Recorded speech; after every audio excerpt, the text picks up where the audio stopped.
प्रिय छात्रों नमस्कार। क्लास 10th में आपका स्वागत है। तो आज हम बात करेंगे प्रश्नावली 6.4 में ही प्रश्न नंबर 3। तो प्रश्न में दिया गया है, दी गई आकृति में एक ही आधार पर BC पर दो त्रिभुज ABC और त्रिभुज DBC बने हुए हैं।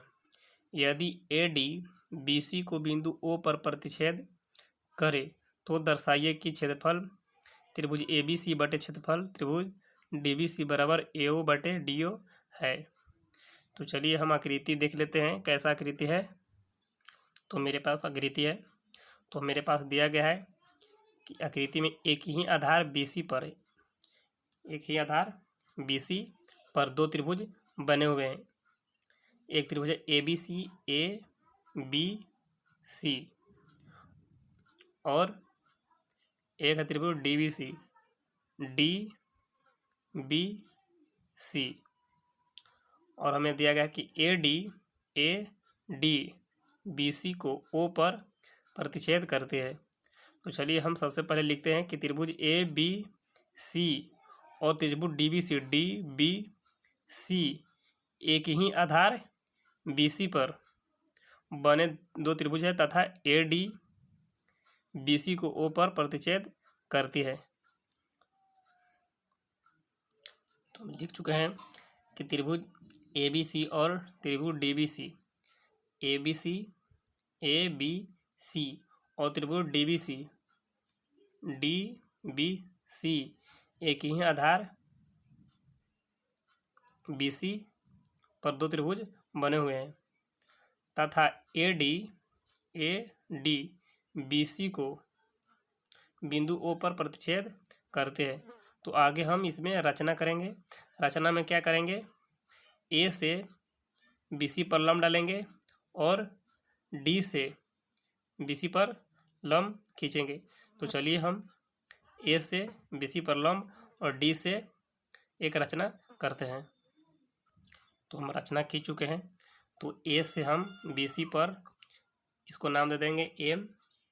A से BC पर AM लंब खींचा और D से इसको नाम देंगे N। D से DN लंब BC पर खींचा। तो चलिए हम रचना में लिखते हैं, AM BC पर लंब खींचा और DN BC पर लंब खींचा। तो हम रचना में लिख चुके हैं कि AM लंब BC पर और DN लंब BC पर खींचा। तो हम दोनों त्रिभुज में, छोटे वाले त्रिभुज में समरूप करेंगे, यानी AMO और DNO त्रिभुज में हम चलेंगे। तो चलिए हम उत्पत्ति करते हैं।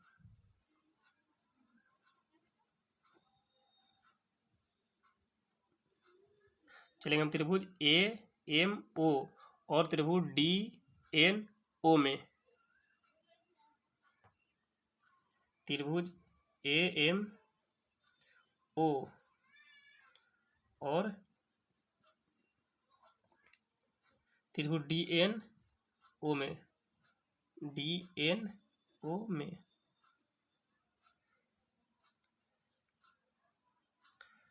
दोनों त्रिभुज में हम समरूप करेंगे। तो इसमें AMO में M 90 डिग्री और DNO में N 90 डिग्री है, क्योंकि लंब हम खींचे हैं तो 90 डिग्री होगा। तो इसमें लिखेंगे कोण M बराबर कोण N 90 डिग्री। कोण M बराबर होगा कोण N, दोनों क्या है 90 डिग्री, समकोण है। और इसमें देखेंगे AMO और इसमें देखेंगे DNO। O शीर्षाभिमुख कोण है, O कोण O बराबर कोण O होगा। कोण O बराबर कोण O शीर्षाभिमुख कोण।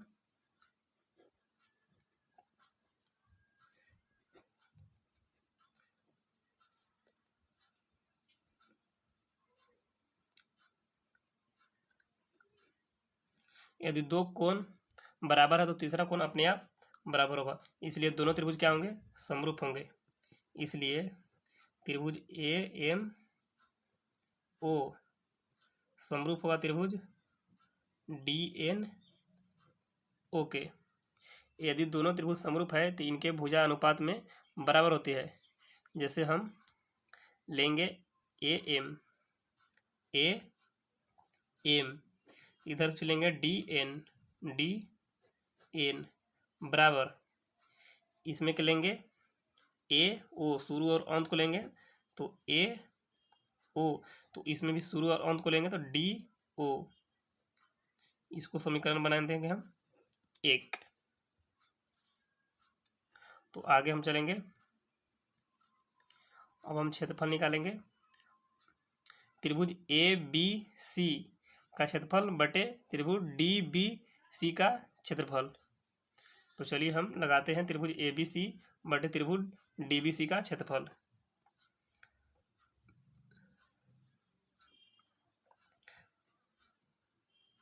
क्षेत्रफल त्रिभुज ए बी सी बटे क्षेत्रफल त्रिभुज डी बी सी तो ए बी सी का क्षेत्रफल लिखेंगे, ए बी सी का क्षेत्रफल लिखेंगे 1/2 आधार, आधार क्या होगा बी सी, आधार बी सी, आधार गुने ऊंचाई, ऊंचाई क्या होगा तो ए एम हम खींचे हैं तो ए एम बटे डी बी सी का क्षेत्रफल निकालेंगे, डी बी सी का क्षेत्रफल तो इसको भी होगा 1/2 गुने आधार होगा बी सी क्योंकि एक ही आधार पर है, और ऊंचाई होगा डी एन,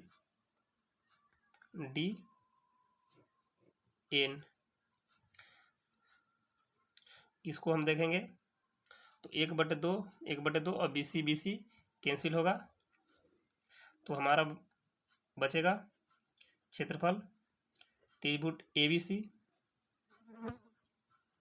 बटे क्षेत्रफल त्रिभुज डी बी सी बराबर ए एम बटे डी एन। इसमें हम समीकरण 1 से ए एम बटे डी एन का मान रखेंगे, ए एम बटे डी एन का मान कितना है ए ओ बटे डी ओ, यहाँ लिखेंगे समीकरण 1 से ए एम बटे डी एन का मान रखने पर,